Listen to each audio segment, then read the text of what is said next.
Hello everybody, my name's Andy and welcome to episode 2 of Scapa 2020 the series.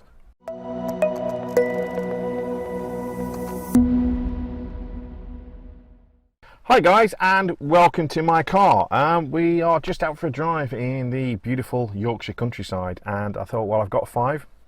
I'll take the time to shoot this video. Since we're talking about logistics this week, it seems an appropriate place to do it. Scapa logistics. You'd think it'd be as simple as just load your crap in the car and go. Unfortunately, it's not quite that simple. It's mainly that, but there are a couple of stumbling blocks that I just want to let you guys know about in case you plan your own trip, so it's not as much of a surprise and difficulty for you as it has been for us. Okay, not massively difficult. It's just been a little bit of bureaucracy, a little bit of form filling that's took us a little bit of time to work out. So the plan is on Friday lunchtime we're going to depart Pontefract and drive about 7 hours up to Inverness, where we're going to spend the night in a lovely little hotel, and then on the Saturday morning we're going to do the last 2.5 hour drive through what I'm hoping is some beautiful scenery up to Scrabster, where we shall meet the ferry. So yeah, when we get to Scrabster, that's kind of where the issues start, because you've got to get your dive cylinders onto the ferry, and the International Maritime Organization has quite rightly classified compressed gas cylinders as a hazardous item. Now it depends how you want to travel on the ferry. Where you're going pretty much as foot passengers, I think there's one of our group that's taking the car over. The rest of us are just going over as foot passengers. So what you do with all your gear is you book it into a dive trolley or dive container, which I'm told are just a great big sort of lockable trolley that you chuck all your gear in and push it onto the boat. So you have to pre-book them by phone first. Okay, if you go through the booking process to book your ferry across, you'll see you can book a room, you can book a kennel, but there's no mention of these dive trolleys, so you have to ring up and book. And when you do so, they'll tell you that you've got to fill out a dangerous goods transport form for the ferry if you're taking any compressed cylinders. There's 2 ways round this. Okay, you can either fill out the form as they ask you, or the other option you've got, which is not the option we've picked, but the other option you've got is to not take compressed dive cylinders, so i.e. just have them open with the valves open. I'm a bit old school when it comes to having the valves open and cylinders empty. I don't like it. And also there are some other logistical issues we've got when we get over there on the Saturday. Our skipper, we're in the middle of COVID-19, and our skipper has got to clean and sterilise the accommodation, clean and sterilise the boat ready for our arrival after the last group's left. And with all that sort of extra work she's got to do, she really doesn't want to be messing about with gas mixes ready for diving on the Sunday. So we're going to take cylinders that are half prepped, so to speak, going over there, and I'll explain that in a second. Okay, so we are going for kind of the more difficult option of filling in the form. So let's take a look at the form now. Okay guys, so here we are. This is the Northlink Ferry form as you download it. I'll put a link down below, but as I say, when you book your dive trolley, they'll actually send you a link to this form as part of the request to get it filled in. But yeah, there is a link down below if you want to find it. So just starting to look at the form. This section here in this burgundy colour is supposed to help you fill the form in, but unfortunately it's not particularly useful. So I'm going to sort of skip over that because we're going to be going through it. One thing to note, the vehicle packing certificate here does state that all 4 cylinders must have an in-date test certificate. So I'd be a bit surprised if anyone's on about taking out of test cylinders, because certainly our skipper has sent us a very stern warning that any out of date or out of O2 clean cylinders will not be filled. So yeah, just to make sure that you're going to get stopped at the ferry. So make sure your cylinders are in test. Shipper's declaration, another bit here, we'll get onto that when we get down to the form. So let's have a look. So this bit here that I'm waving around now is the actual start of the form, and this first section is pretty easy. There's not too much in it that's difficult complete. So your booking reference, pretty obvious. That's the booking reference that you've got when you book your ferry. So we'll just move that across there. Lovely. Exporter name. So again, this is you. So you're not really exporting, and this is where it gets a little bit confusing because it uses language that's not normal to us. We're not exporting goods, but it's just the way the form is. But this basically, this section is just you and your address.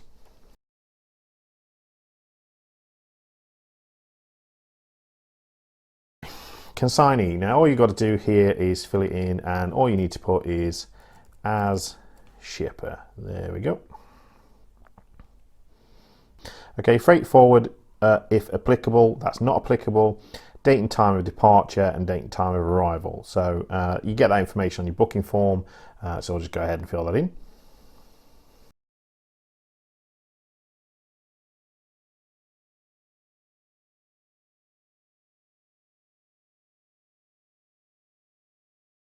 Okay, the vessel name is MV Hamnervo, okay, and that's the boat that goes between Scapa and Stromness. Okay, so the port of loading. So, okay, no surprise, guys, you've got to do one of these forms. Probably should have told you this before.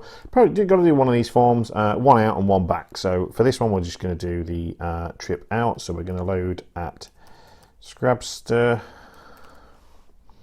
Yep, and we are port of discharge is Stromness. There we go. Drop that there. So that's it. That's the top done.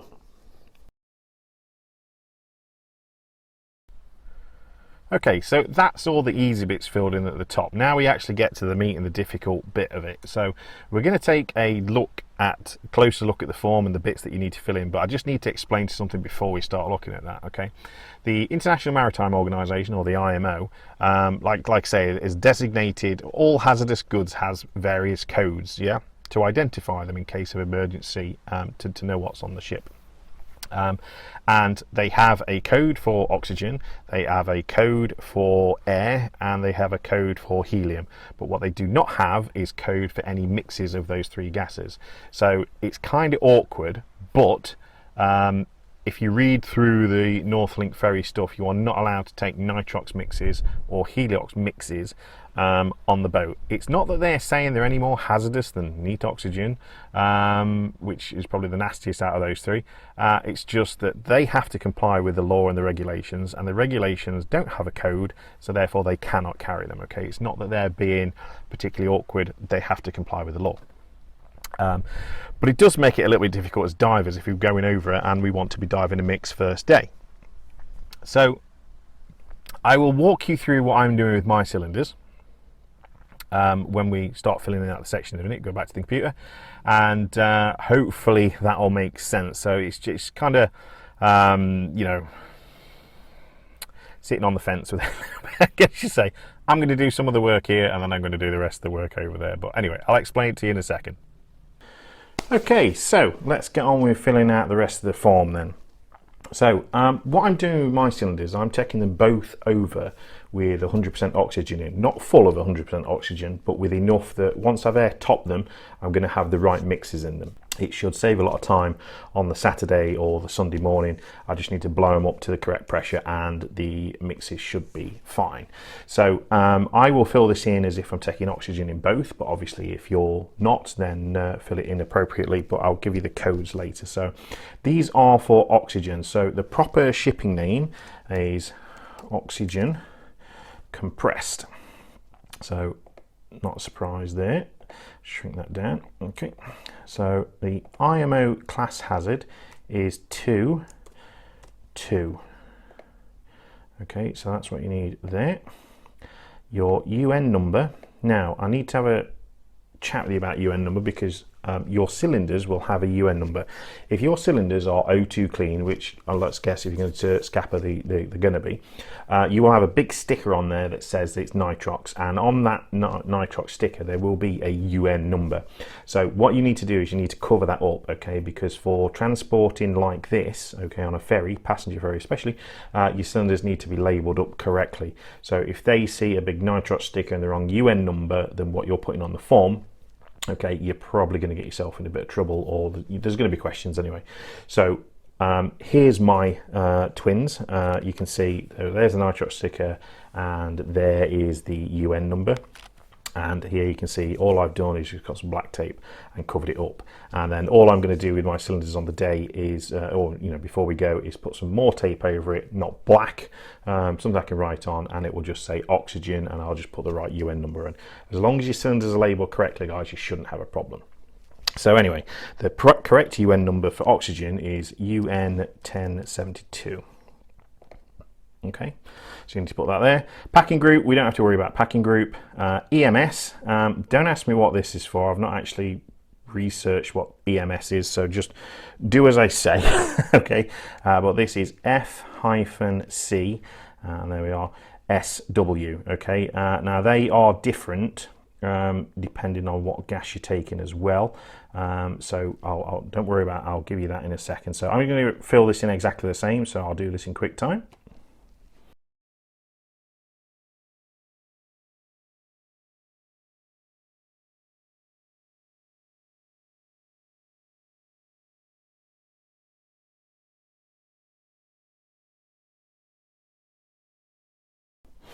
Okay, so that is the description of goods as it says it needs. Okay, so that's what I'm taking. Okay, now if we move over onto the next section, which is here, number 8, it's the gross weight of goods. So on your screen now, I've done you a nice little chart that I was given, which gives the average weight of all the cylinders, right from a 15-litre steel to an Ali 40. Now these are only average weights, guys, so yours might be a little bit heavier, a little bit lighter. It depends also how much gas you've got crammed in them.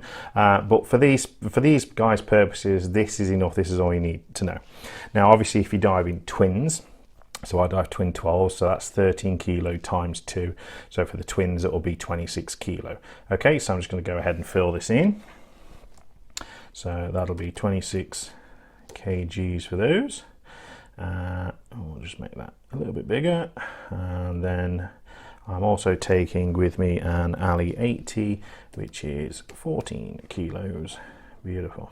Okay, there we go. Okay, and then the next section is just the total weight, so it's the sum of the above, which if my maths is right, comes in at 40 kilos. So that's why I'm so heavy when I stand up with all my kit on. So yeah, 40 kilo, wow. So yeah, that's that section done, guys. Moving on, these are the sections where you sign your life away. So your vehicle packing certificate is you just signing to say that you've packed it. Everything's as in the above section, it's got a test, it's clean, it's dry, and all that kind of jazz. So again, this needs to be pre-filled in before you send the form off to Northlink. So name of declarant, so again, that's just you. Okay. Place and date. So this is the place and date that you actually sign in the form. There was a bit of confusion when I first did this, but that's what it is. That's what they asked me to do, and that's what they've approved. So I live in Pontefract, and that's today's date. So that's what I do. And then signature, this is where you put your signature, your sign. So I'll just fill it in. There we go. That'll do. Okay, so there we are, signed. The seal number, tear, and all that kind of stuff, I believe, is done on the day. So don't need to worry about that.